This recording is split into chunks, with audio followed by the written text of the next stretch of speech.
Y siempre son importantes las pausas, esa manera de descansar de algún modo para dedicarnos, total, que son unos pocos días, pero a estar con las amistades, con los familiares, a disfrutar del encuentro con las personas que vemos quizás una vez al año. Es época de fin de año, de Nochebuena, y nosotros aquí en Metrópolis, igual que AME Televisión, tratamos de hacer entregas distintas, entregas especiales, porque la rutina cambia.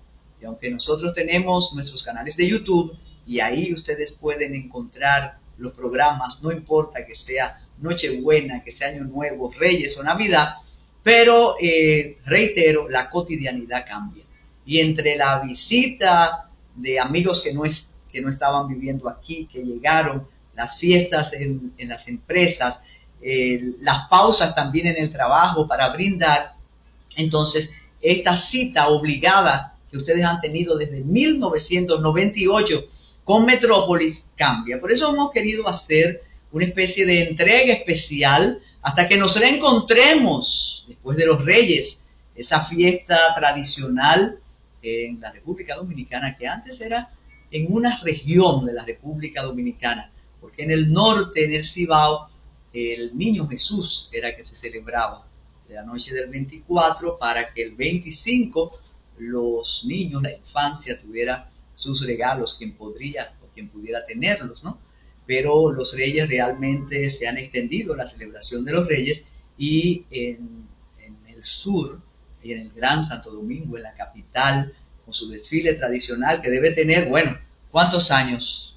50, 60, 70 años, es como el final y el comienzo ya del lento desarrollar del año 2025, porque recordemos que enero tiene sus pausas, tiene la pausa de los Reyes, del Día de la Altagracia, del Día de Juan Pablo Duarte. Nosotros en esta entrega tenemos un trabajo especial de Tayana Mora Ramis en Ready para Exportar, una entrevista al economista Ellen Pérez, que nosotros le pedimos que se mantengan ahí, y sabemos que lo van a hacer, para que disfruten de este intercambio entre Tayana Mora Ramis y Ellen Pérez. Tenemos varios avisos, de nuevo gracias a todas las personas que en esta fecha, a todas las empresas que en esta fecha de alguna manera se sienten distintos, ¿no? Y aunque siempre insistimos que es el día feriado del 25, el día feriado del día primero, pero la temporada es una temporada de pausas, de reencuentros y de evaluaciones, sin lugar a dudas. Como decíamos a mitad de año, AME Televisión se prepara para cambios importantes en su programación, en su oferta.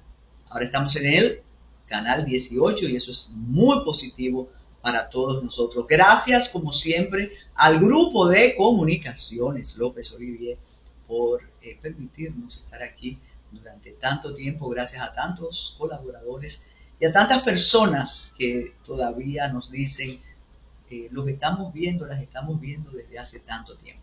Hay un aviso, no sé si para Reyes o por cualquier momento, pero ya está a la venta en la librería Cuesta la novela El Imposible Perdón, una novela de la autoría de Carmen Inver Brugal. La pueden adquirir y decimos que ya está a la venta en Cuesta porque no había estado hasta hace una semana. Así que busquen y adquieran su ejemplar y además, claro, regálenlo, léanlo y coméntenlo.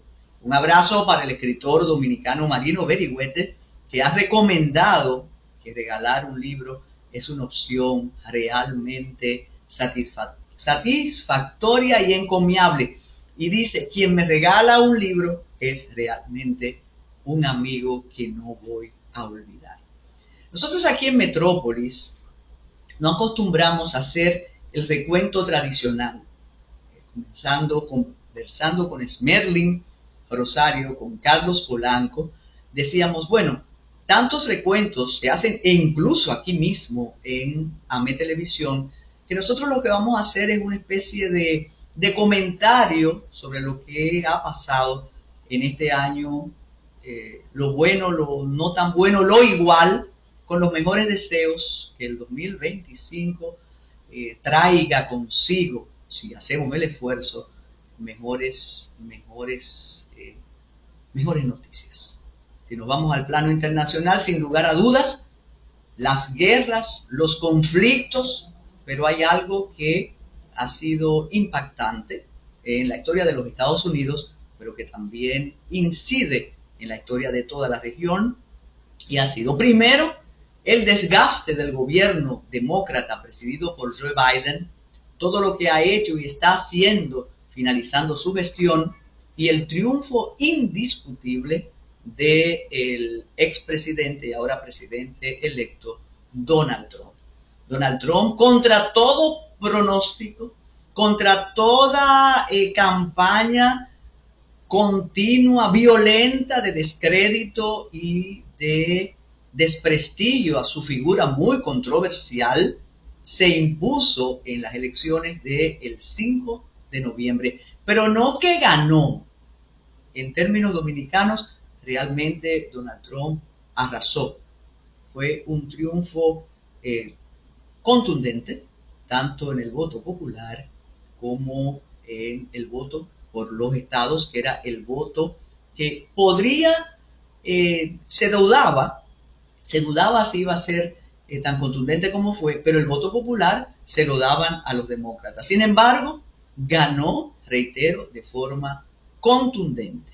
Y se espera ya que, a pesar de todo lo que está ocurriendo, a pesar de el desgaste, reitero, de Joe Biden y de las medidas más recientes en relación con el conflicto Ucrania-Rusia, en la Franja de Gaza, Israel, Hezbollah, bueno, lo del indulto del hijo y los más múltiples indultos, nosotros apostamos a que no será tan traumática la asunción al poder de Donald Trump. Me estoy diciendo del acto, de que llegue al 20 de enero. Lo que vendrá después tendremos que esperarlo.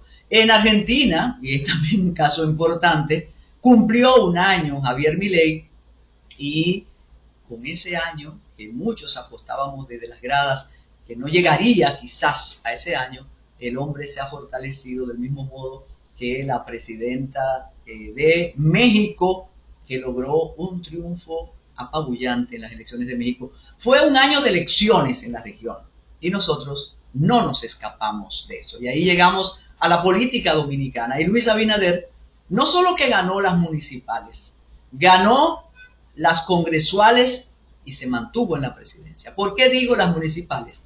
Porque el presidente de la República, convertido ya en un político de la cabeza a los pies, hizo campaña por cada uno de los candidatos a las alcaldías de su partido, y los que no eran de su partido los conquistó y logró el poder municipal. Y logró que sus diputados también ganaran de manera contundente, sus senadores también. Lo único que tuvo una mancha gris en el distrito, porque él apostó a un candidato, Guillermo Moreno, que no solo que fue un fracaso, sino que hizo entender que había un conflicto con la hoy ministra de Interior y Policía, y todavía lo que se atreven a hablar, porque parte del cambio del abinaderismo es que hay mucha prudencia cuando alguien intenta objetar la decisión del Supremo, pero los que se atreven a hablar, sobre todo en estas fiestas, y hacen el recuento del año, dicen no entender por qué el presidente apostó por Guillermo Moreno, que realmente perdió la plaza más importante, el distrito, la capital, aunque los PRMistas dicen, bueno, ¿qué importa haber perdido el distrito si logramos una ministra de Interior y Policía que ya no tiene disgusto con el PRM? Y además, y eso dicen los otros, tenemos mayoría en el Congreso, pero dicen, oigan esto, nos sacamos un posible contradictor. La carrera de Guillermo Moreno está ahí, ya le ha vuelto a estar activo, pero de algún modo arriesgó su discurso ético, se convirtió en un ético de coyuntura porque él fue en un principio crítico del presidente Abinader, pero después, cuando el presidente lo sedujo, cayó rendido ante el encanto presidencial y la posibilidad de ser senador, y aquí mantuvimos un constante comentario sobre ese error, tanto del Supremo como de Guillermo Moreno, arriesgar una trayectoria de crítica al sistema, de crítica a los políticos, depredadores, ladrones, desfalcadores, y hasta lo pusieron a bailar dembow. Esas son las cosas de la política, y también los detalles de la ambición que creíamos que no eran posibles en él, como en otras figuras de la sociedad civil, que su marca era ser inmaculadas y no tener esas ambiciones terrenales y pedestres. Entonces triunfó el presidente Abinader, pero oh sorpresa, desde que el presidente dijo el 16 de agosto, cuando asumió, aquí hace unos meses, el 16 de agosto del 2024, que no tenía aspiraciones y que ya no más, ahí hay una especie de caldo de cultivo para que las apetencias en el PRM puedan tener algunos inconvenientes. Eso es lo que dicen. Ya el presidente del partido advirtió que quien tiene aspiraciones no puede hacer campaña, pero luce que el presidente puede calmar esos ánimos. Lo que no ha podido calmar el presidente son los disgustos por sucesivos errores en este segundo periodo. No hablemos de las infracciones convertidas por el ícono ético de Palacio, doña Milagros Ortiz Bosch, en errores subsanables. Y fíjense que la independencia del Ministerio Público, de la Procuraduría, no ha tocado los que cometen errores subsanables de esta administración. Y eso les resta un poco, ¿no? Un poquito, porque eso hay tótems que son intocables. Y sí, ahí me dicen todos, Transcorlatán, eso fue un artilugio, porque no solo que se cumplió, como dice la ley, con el respeto a la presunción de inocencia y al debido proceso, sino que los beneficiarios, reitero, de derechos establecidos en la Constitución y las leyes, convencidos de que ellos están muy bien, desde que salieron, sobre todo uno, comenzó a burlarse y a decir que si él hubiera sabido que rebajaba en ese encierro fugaz, se hubiera ido antes. Y además, en sus participaciones públicas se muestra muy convencido de que Transcorlatán pasará por su vida sin saber qué pasó. Algunos argumentan en aquel caso, que a Esmeralda le gusta mucho, del número 13, pero también eso pasó sin pena y sin gloria, fue un atisbo. De modo que ahora, después del retiro de la reforma fiscal, después de los errores de leyes que el Tribunal Constitucional se ha encargado de resolver aparentemente, después de la alaraca y el entusiasmo con otra de las reformas del Código de Trabajo y la cesantía con aquello detenido, y naturalmente, después de los pesos de los kilos y de las libras de una droga, aquello histórico que no sabemos realmente quién la trajo, dónde la embarcaron, no sabemos nada, es el misterio del más importante y trascendente alijo de cocaína que jamás, no solo aquí, en la región, yo creo que en el planeta, porque este es el gobierno de los récords. Entonces ahí está esa cocaína. Guatemala dice que no tiene que ver nada con eso.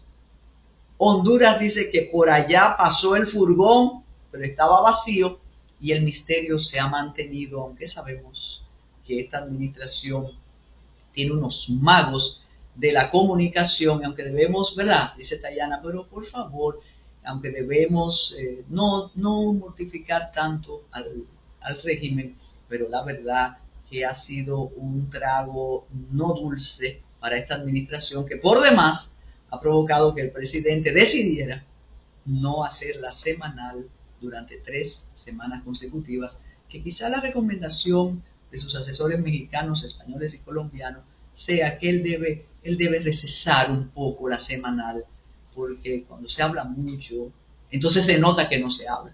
Y el presidente no se ha referido a la droga, y la verdad que esa cantidad de kilos necesitan rostros. Iba para Bélgica, exacto.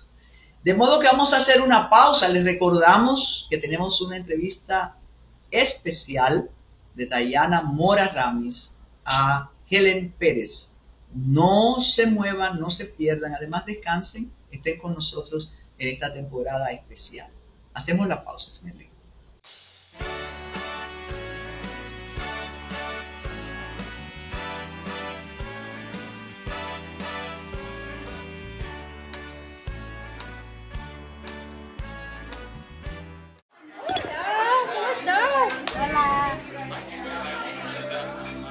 Hemos dado tantos pasos, hemos hecho sueños realidad. En cada esquina de esta tierra vemos toda la felicidad. Oh, oh, oh. Los dominicanos siempre le damos para allá. Equipo que no se rinde, gente buena que da más. En Banreservas ponemos el corazón para que brille la alegría navideña. Comprometidos en todo momento y ocasión en ser el banco de todos los dominicanos.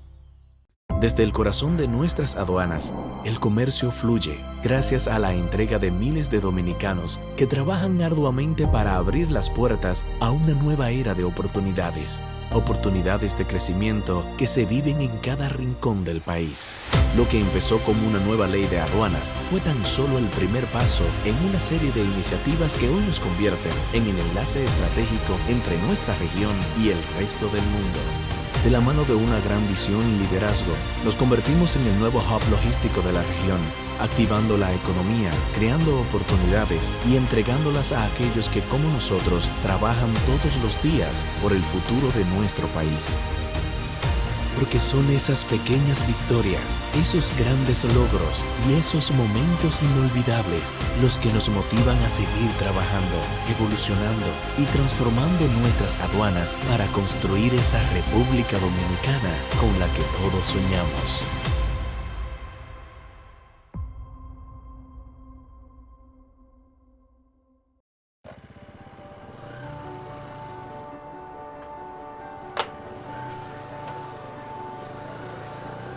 Colega, venga, vamos a jugar.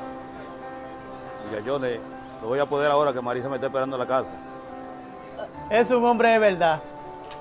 Yo también sé cuidar a mi familia.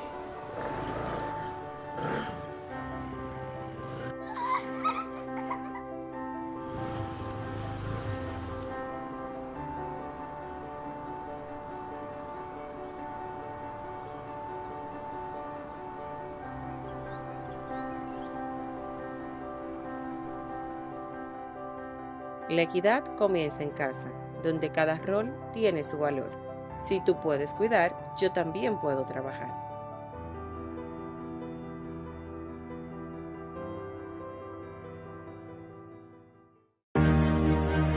La Alcaldía del Distrito Nacional trabaja en 270 filtrantes e invernales, 350 metros lineales de alcantarillas y 32 registros que la Alcaldía del Distrito Nacional está construyendo para mitigar los efectos de las lluvias producidas por el cambio climático.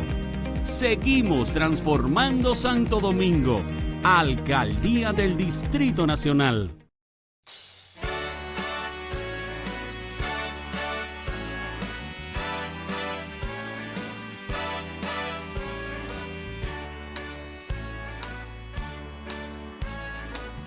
Es importante destacar en esta especie de recuento de principio y de fin al estilo Metrópolis, al estilo AME Televisión, que aparte del triunfo de la candidatura del PRM, de Luis Abinader, en las, como dije en el segmento anterior, en las municipales, senatoriales, en la diputación, en la presidencia, menos con Guillermo Moreno, es importante destacar que en el 2024 fue el año de los debates. El entusiasmo que hubo fue extraordinario y sobre todo, y ahí tienes Merlin esas imágenes, debatieron el candidato del PRM, presidente Luis Abinader, Leonel Fernández Reina, candidato de la Fuerza del Pueblo, y el candidato del Partido de la Liberación Dominicana, Abel Martínez. Eso fue inédito, ha sido inédito sobre todo porque un presidente en funciones no debatía, un presidente candidato. Entonces hubo ese debate. Los debates de las candidatas vicepresidenciales, que decíamos que no tenía importancia porque uno no vota por las vice, sino por el presidente o la presidenta, pero sí provocaron interés porque conocimos lo que no hubiéramos conocido fuera del debate. Por ejemplo, a una vicepresidenta muy empoderada, muy consciente de su poder, debatiendo y atacando a la que era su contendiente, que es Zoraima Cuello, la candidata a la vicepresidencia por el Partido de la Liberación Dominicana, que también demostró su competencia, su capacidad, y para muchísimos que desconocían todo lo que había hecho Zoraima cuando los distintos gobiernos del Partido de la Liberación Dominicana la reconocieron o la conocieron. De modo que ese fue algo a destacar del año 2024. Nosotros decíamos en la promo de esta participación especial con motivo de Nochebuena, Navidad, fin, principio de año y esperando los Reyes, que en el año 1962 ocurrió algo realmente trascendente para la historia dominicana, para el despertar político de la República Dominicana. Después del tiranicidio, 30 de mayo de 1961, nunca se pensó que aquí en este país, sin tradición democrática, después de 30 años de dictadura, de tiranía, se podían celebrar elecciones, podía realizarse una campaña electoral. Bueno, claro que hubo problemas y violencia, pero éramos novatos en la democracia. No se sabía cómo, no sabíamos, o no sabían ellos, esa generación, cómo manejarse. Pues sí, se hizo campaña, se formaron partidos políticos. Dice don Juan Bosch en La crisis de la democracia en América, que en esa época en el país los partidos políticos florecían como la verdolaga, y en efecto, pero a pesar de tantos partidos que florecieron como la verdolaga, los partidos que se disputaron las elecciones fueron el Partido Revolucionario Dominicano, con don Juan Bosch a la cabeza, uno de sus fundadores, y un político que había permanecido en el exilio 40 y tantos años. Era prácticamente un desconocido aquí, pero vino con un discurso novedoso, distinto, y se impuso. Y del otro lado, Viriato Fiallo Rodríguez, la Unión Cívica Nacional, el partido del sombrerito, y el partido que, conforme al decurso de la historia y a las predicciones, tendría o hubiera tenido que ganar las elecciones porque representaba el sentimiento antitrujillista. Sin embargo, no lo logró, para nada lo logró, por un discurso muy violento, un discurso de látigo y de vamos a sancionar a todos esos asesinos, a todos esos depredadores. Sin embargo, el discurso de don Juan Bosch, Juan Emilio Bosch y Gaviño, un político con experiencia fuera del país, era de suma. Él sumó, claro, representantes del trujillismo, claro que sí, pero logró unir, y eso era importante. Recordemos aquella observación que hizo, que nosotros no podíamos permanecer como la hiena dándole vuelta al odio. Entonces, ¿qué ocurrió? Bueno, también estaba, claro, el Partido Social Cristiano con Alfonso Moreno Martínez y Josefina Padilla.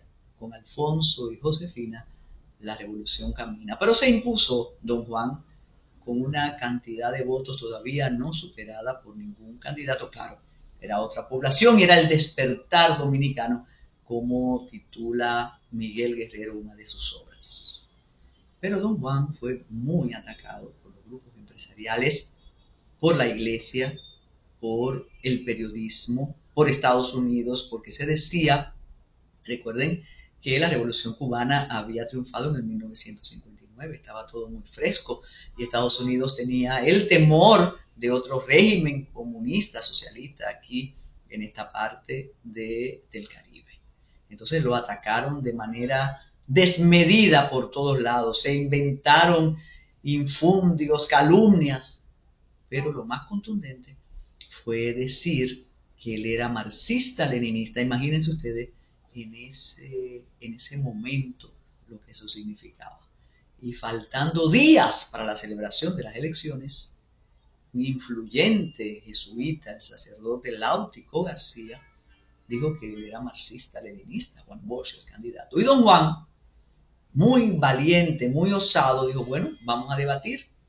Y nosotros que mencionábamos los debates electorales en las elecciones del 2024, en la campaña del 2024, fue el primer debate televisado entre un candidato, el candidato con las mayores posibilidades, pero también con los mayores detractores, y el sacerdote Láutico García. Histórico ese debate, lo ganó don Juan, pero no solo que lo ganó don Juan, el sacerdote Láutico García lo admitió y lo reconoció. Nosotros hemos querido hacer ese recordatorio en esta época, como hemos dicho, de un Metrópolis de recuento y de forma de abordar el fin y el principio de año, las fiestas, de una forma distinta y especial, y queremos compartir con ustedes este segmento en relación a ese histórico debate. Adelante, don Esmerlín Rosario.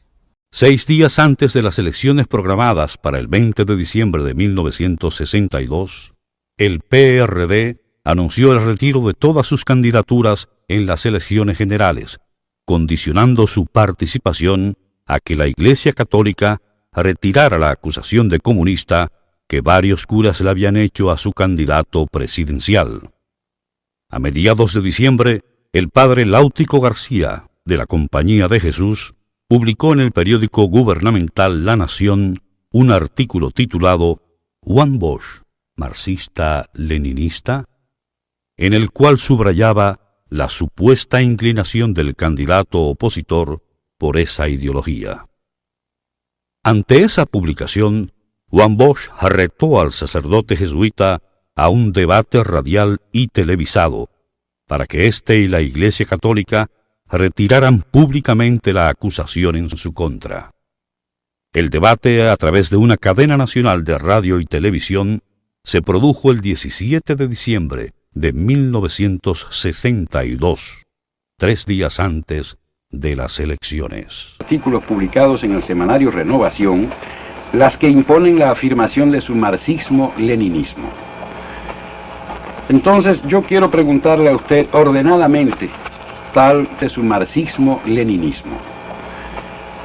Entonces yo quiero preguntarle a usted ordenadamente, tal como lo publicó usted, si el hecho de que yo diga que la revolución como concepto es simplemente acción violenta destinada a transformar las instituciones de un país, si usted considera que esa frase, ese concepto es marxista-leninista.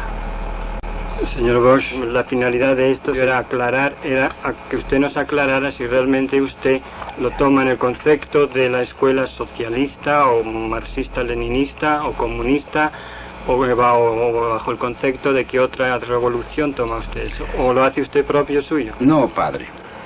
Todos estos conceptos son conceptos de ciencia política que no obedecen en ningún caso a ninguna escuela, a ninguna filiación de carácter político, ni a ninguna concepción de carácter ético o moral. Yo llego a conclusiones a través de la historia de la humanidad, sin meterme a decir si es bueno o si es malo. Quiero preguntarle, ¿cree usted que la Revolución Francesa era marxista-leninista?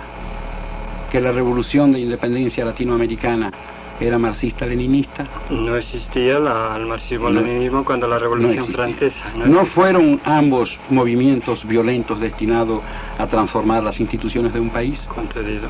¿Cree usted que la Revolución Española de Franco era marxista-leninista? No me conceptúo capacitado o obligado a responder esa pregunta. ¿Fue esa revolución o no una acción violenta destinada a transformar las instituciones españolas? Posiblemente. ¿Me permite entonces, doctor, usted sobre el respecto de la revolución, se ha vinculado o no se ha vinculado a ninguna escuela de pensamiento revolucionario? Padre, le he dicho que yo he escrito estos artículos con un absoluto criterio científico sin vincularme a ningún concepto. He tratado de explicar en estos artículos los conceptos de revolución y de gobierno revolucionario, lo mismo para las revoluciones agrarias de Grecia, que para las revoluciones de la Europa moderna, que para las revoluciones del porvenir, porque hay leyes políticas permanentes en los movimientos sociales. Perfectamente, yo le admito esa explicación por mi parte personalmente. Yo quiero que el pueblo dominicano oiga que ese concepto de revolución, que también se da en el marxismo-leninismo, en muchísimas frases de Lenin, que usted, aunque vierta ese pensamiento, no tiene ninguna relación con Lenin. Padre, el hecho de que yo reconozca a Lenin como un revolucionario dentro de sus ideas, no quiere decir que yo comparta esas ideas. Ni las he compartido jamás, ni las he predicado. Yo soy demócrata. Y la democracia es lo contrario del comunismo. Después de más de 3 horas de duración, el debate terminó cuando el padre Láutico García admitió que el profesor Juan Bosch no era comunista, como anteriormente lo había juzgado.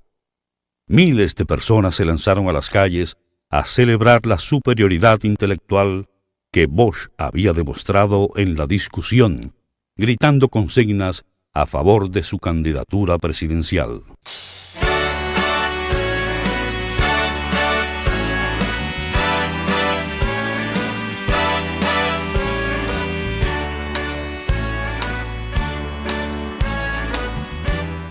Desde el corazón de nuestras aduanas, el comercio fluye gracias a la entrega de miles de dominicanos que trabajan arduamente para abrir las puertas a una nueva era de oportunidades.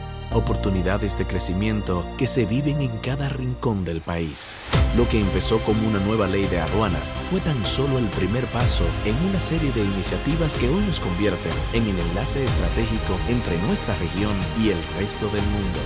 De la mano de una gran visión y liderazgo, nos convertimos en el nuevo hub logístico de la región, activando la economía, creando oportunidades y entregándolas a aquellos que, como nosotros, trabajan todos los días por el futuro de nuestro país. Porque son esas pequeñas victorias, esos grandes logros y esos momentos inolvidables los que nos motivan a seguir trabajando, evolucionando y transformando nuestras aduanas para construir esa República Dominicana con la que todos soñamos.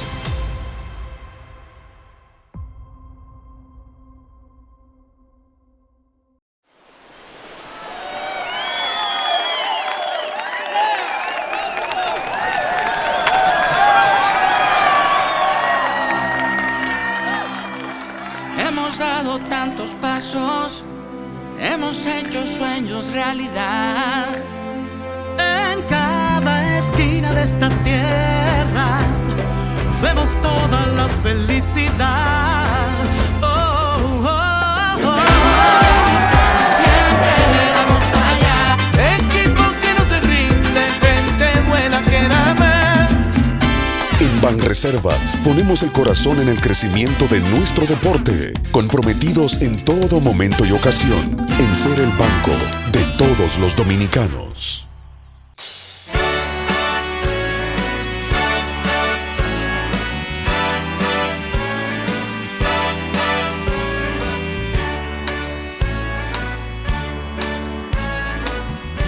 Y ojalá los aires del nuevo año, no, el nombre de los responsables y el trayecto de la carga de la droga podrían ser de las sorpresas de enero. También la posibilidad de cambios en el gabinete de don Luis Abinader, que se ha mantenido con su equipo casi intacto, independientemente de la renuncia que hubo al final de diciembre o a mediados de diciembre. Esas son las informaciones que que se esperan, pero también en el aspecto económico se tienen muchas expectativas por el asunto de los préstamos. Pero nosotros hemos querido permitirle el espacio extendido a Ready para exportar por la contundencia de esta entrevista que ha hecho Tayana Mora Ramis al economista Ellen Pérez, y queremos que ustedes la disfruten desde el principio hasta el final. No, Milton Morrison no se ha ido. Ustedes bromean mucho con Milton Morrison. Recuerden el consejo. Salgan de su casa 3 horas antes, 4 horas antes, y ustedes podrán llegar. No quisimos hablar de los homicidios y de los intercambios de disparos para no dañar este recuento especial en Metrópolis, en AME, televisión, y lo que queremos es que siempre estén con nosotros ahí como han estado desde 1998, agradeciendo todo el respaldo del equipo, de los propietarios de esta empresa, del cariño durante tanto tiempo, y naturalmente a los inseparables Carlos Polanco, Esmerlin Rosario, al máster, y bueno, don Juan, doña Carmen, todos aquí. Y a ese equipo que conforma la oferta de AME Televisión, amigos muy queridos, durante mucho tiempo hemos estado aquí. De modo que ahí esperen ahora mismo a Tayana con su invitada muy, muy especial.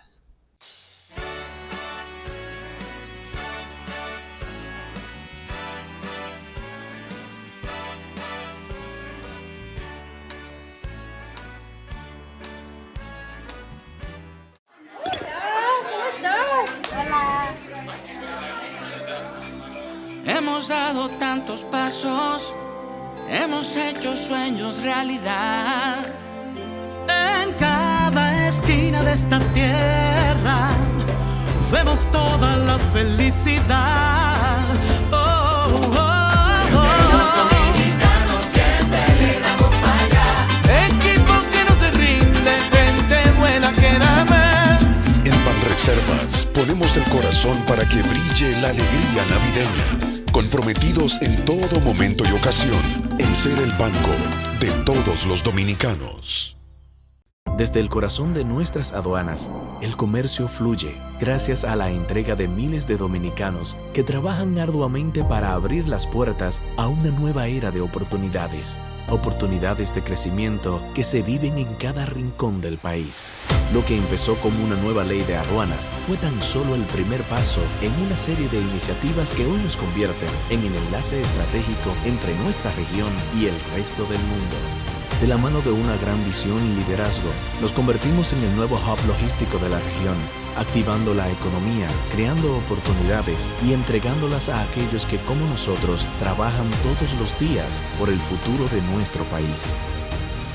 Porque son esas pequeñas victorias, esos grandes logros y esos momentos inolvidables los que nos motivan a seguir trabajando, evolucionando y transformando nuestras aduanas para construir esa República Dominicana con la que todos soñamos.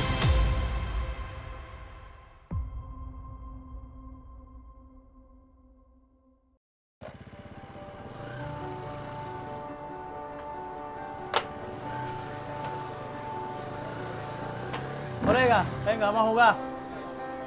Muchachones, no voy a poder ahora que Marisa me está esperando en la casa. Es un hombre de verdad. Yo también sé cuidar a mi familia.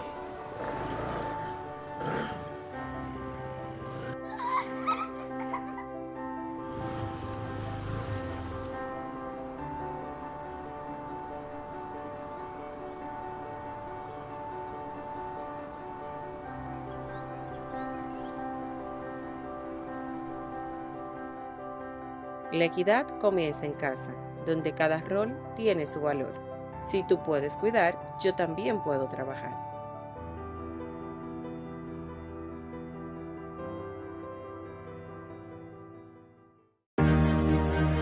La Alcaldía del Distrito Nacional trabaja en 270 filtrantes e inbornales, 350 metros lineales de alcantarillas y 32 registros que la Alcaldía del Distrito Nacional está construyendo para mitigar los efectos de las lluvias producidas por el cambio climático. Seguimos transformando Santo Domingo. Alcaldía del Distrito Nacional.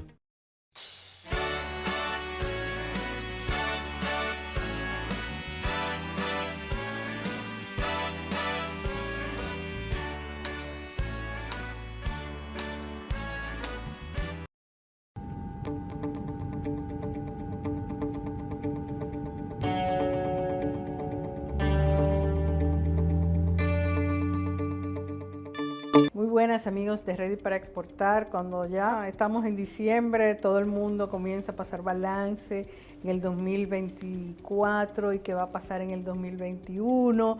Y entonces, pues nosotros aquí buscamos una voz autorizada para que nos hable de eso, la economista Ellen Pérez. Bienvenida. Hola Tayana, gracias por la invitación. Bueno, un gusto aquí tenerte. Vamos a empezar por esta revisión. El año no termina tan mal como se previó al principio. Los indicadores, por lo menos macroeconómicos, de la economía internacional, de Estados Unidos y hasta la nuestra, pues tuvieron que ser revisados a la alza, lo cual es positivo. ¿Cómo tú crees que nos ha ido en el 2024 en general? Mira, ha sido un año lleno de sorpresas económicas, políticas, sociales, electorales, o sea, de todo tipo. Pero hemos salido a camino y yo, como te comentaba, pienso que vamos a seguir saliendo a camino, a pesar de que definitivamente se avecinan, porque ya están en proceso, un sinnúmero de cambios, vamos a llamarles estructurales, no solo en la economía, sino en cómo la gente ve el mundo y cómo las personas quieren que se organice. Pero, por ejemplo, empecemos por la economía de la que dependemos, que es los Estados Unidos. Obviamente nos ha beneficiado que la economía de los Estados Unidos haya sido mejor de lo que se decía, y eso ha beneficiado no solamente a nuestro país, sino a América Latina. Correctamente, o sea, ellos han logrado aumentar el empleo.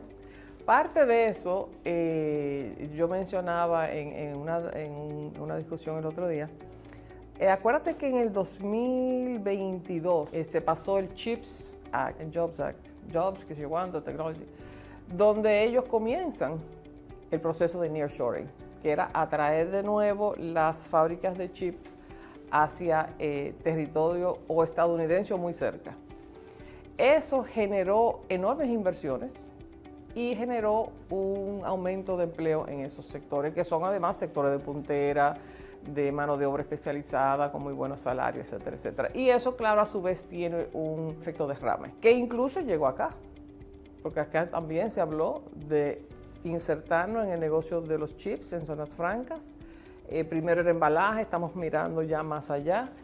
Y por eso es que yo mantengo una posición optimista con relación al 25, porque a todas luces los primeros impactos de lo que pudiera ser una rebaja de impuestos en Estados Unidos corporativos, que se está hablando de bajarlo de 32 a 15%, posiblemente rebajar los impuestos sobre el ingreso personal, incluso el Wharton Business Model, o sea, ellos tienen un modelo doméstico, dice que por lo menos por los primeros 10 años el impacto es positivo, no solo en la economía general, sino en el ingreso personal. Esos dos números afectan muy positivamente a República Dominicana y yo pienso que la amenaza, porque no ha pasado de amenaza, de una guerra tarifaria no involucra a República Dominicana. O sea, nosotros no somos la gran amenaza a la producción estadounidense. De hecho, ellos tienen superávit con nosotros. Esa es una medida dirigida a China, que tiene prácticas laborales cuestionables, que hace muchísimo dumping, o se le acusa por lo menos, que triangula por todos lados para lograr ventajas.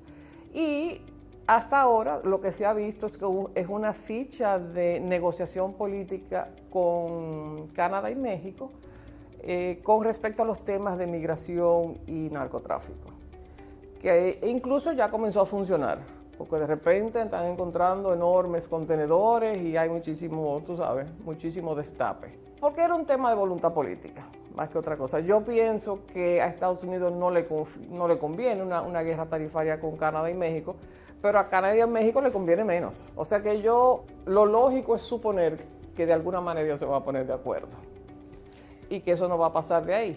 En dado caso, el lugar natural para replantear las cosas que se pudiesen ir de esos los mercados y ni hablar de Asia, es en esta zona, es hemisferio occidental, y nosotros somos el punto más cercano, además de Puerto Rico, que ya es territorio estadounidense. Pero Puerto Rico tiene problemas de suministro eléctrico peores que los de acá.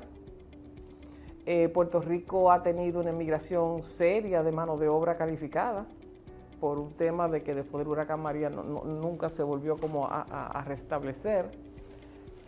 Ha emigrado mucha juventud, muchos profesionales jóvenes, y República Dominicana tiene todo eso en abundancia y a un buen precio. Entonces, en ese sentido, nosotros podemos salir muy favorecidos, y al ser un país pequeño, con poco se hace mucho, ¿no?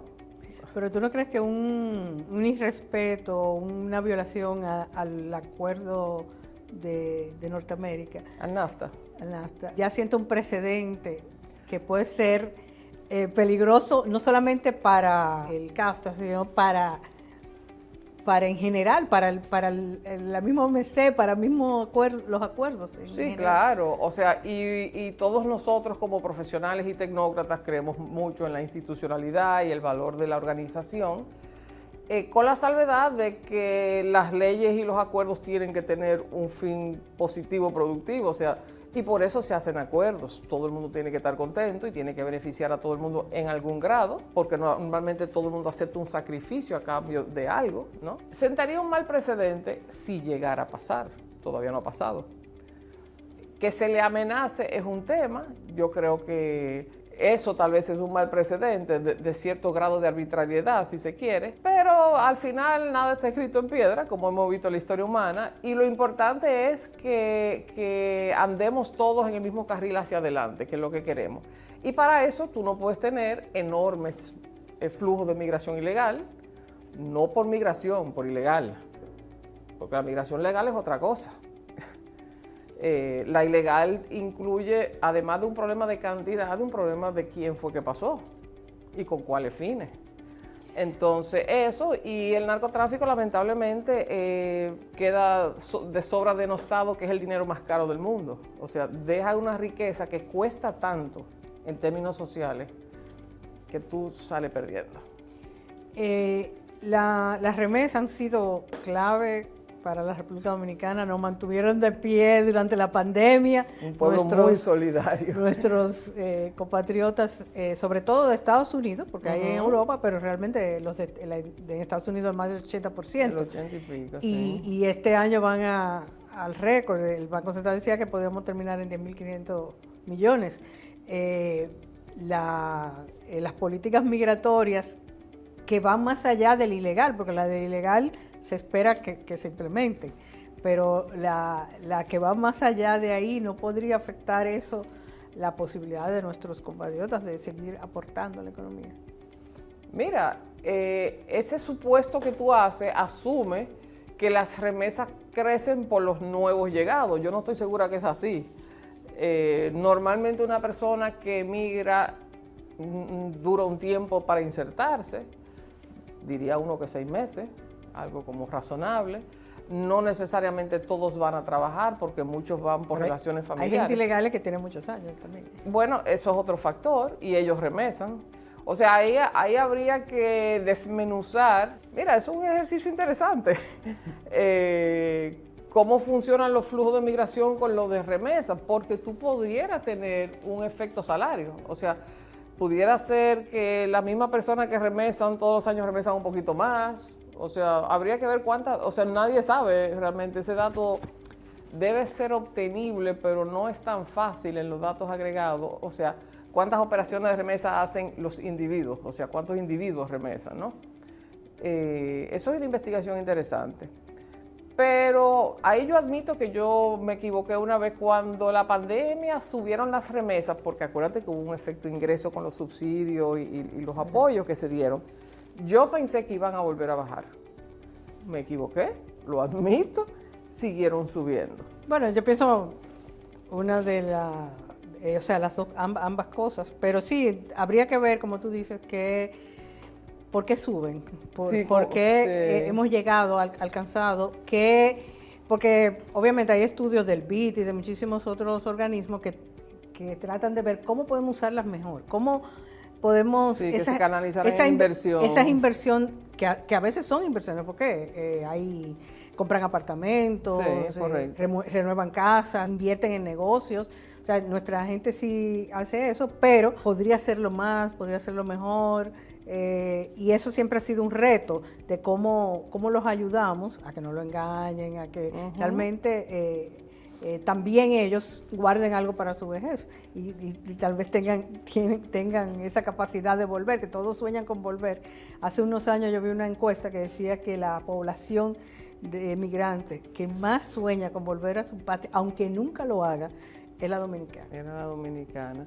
Mira, hablando de los estudios del BID, a nivel de datos pormenorizados, nosotros sí sabemos que el volumen de remesas sí está relacionado con la industria de construcción en Estados Unidos, porque aparentemente hay una importante masa de dominicanos que trabajan en ese sector. La ley de infraestructura también ha generado mucho empleo. Entonces, eso es interesante porque se prevé que vienen unos estímulos a la vivienda en los nuevos programas de gobierno. Si eso es así, va a aumentar la construcción en Estados Unidos, tanto pública como privada, tanto residencial como estatal, como tú dices, y eso debería impulsar ese factor que ya conocemos de empleados en el sector construcción, o con más personas en construcción, o con mayores salarios en construcción, y debería impactar positivamente las remesas. Ese es un factor que tenemos estudiado y que podemos ponerle una marca en verde, por el cual ser optimista. ¿Qué pasará con lo otro? Realmente habría que estudiarlo más, pero como te digo, si después de COVID se mantuvieron, ahora yo no espero que bajen. Pero hablemos ahora de la economía dominicana. Vamos a terminar sobre el 5%, por un lado, bueno, más remesas, más turistas viniendo al país, que han generado más ingresos para el país. Las exportaciones se han mantenido, a pesar de que tenemos la frontera medio cerrada, digamos, casi cerrada, no totalmente, pero sí, y que algunos países de Europa están en medio de recesión, aunque los productos que vendemos allá no están en recesión, siguen comprando orgánico y siguen comprando eso. Entonces, algunas exportaciones al Caribe han ido, como Guyana, como Jamaica, han ido creciendo. ¿Cómo tuve la perspectiva? No hicimos la reforma fiscal. ¿Cómo tuve la perspectiva de cara al 2025? Bueno, en el 2024 básicamente fueron los servicios que mantuvieron la economía a flote. Esa ha sido, tú lo sabes. Pero subió el cacao, subieron algunos commodities. Bueno, eso es un buen punto, porque de repetirse, que ojalá no sea así, un escenario, vamos a llamarlo de guerra, porque a principios de este año yo hablaba de que nosotros no estábamos en guerra, pero estábamos en economía de guerra. Y tenemos que pensar así. ¿Y qué pasó en la Primera y la Segunda Guerra Mundial? Que Latinoamérica entera, en tanto que productora de bienes primarios que se dificultaban hacer en países que tenían pues devastaciones, ¿verdad?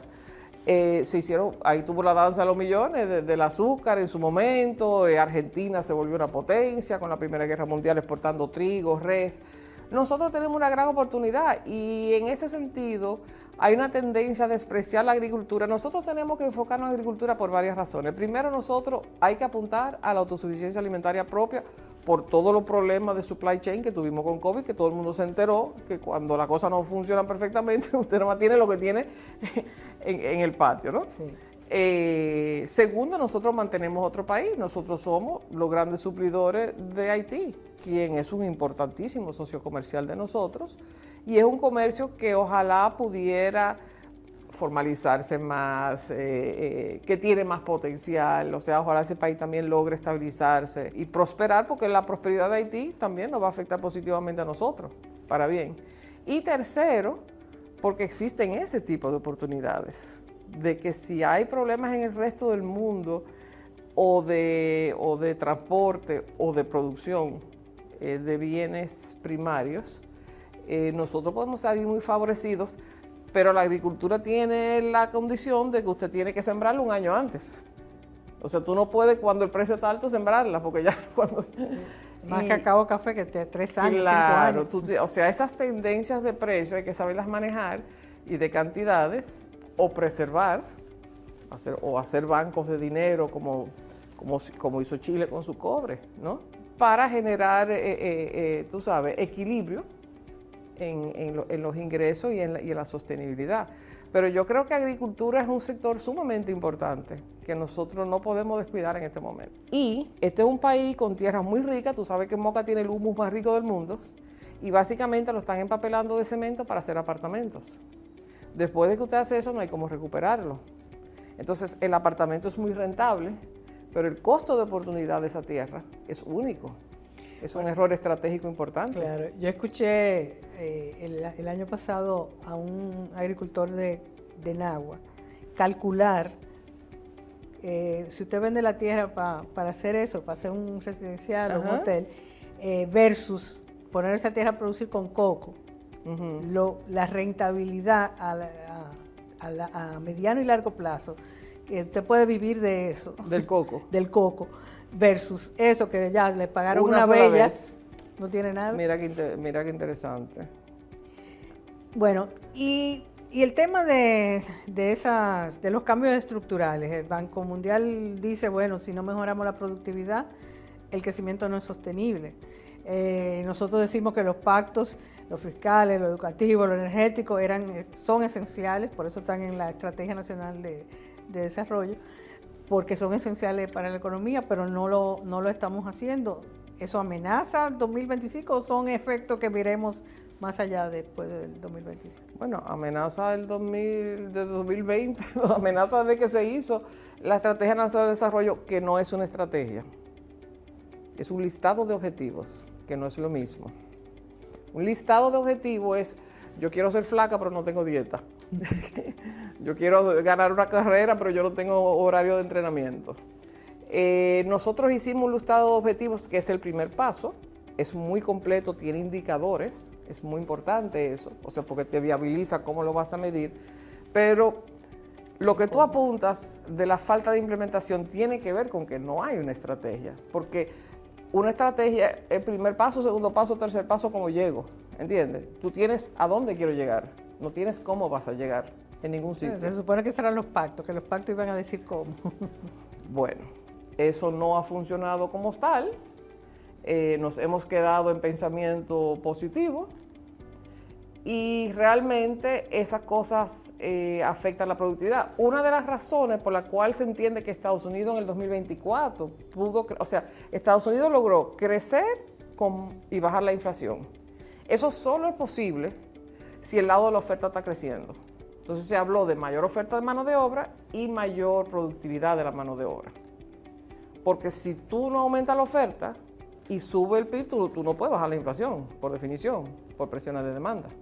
Entonces, ahí tienes tu ecuación perfectamente resuelta.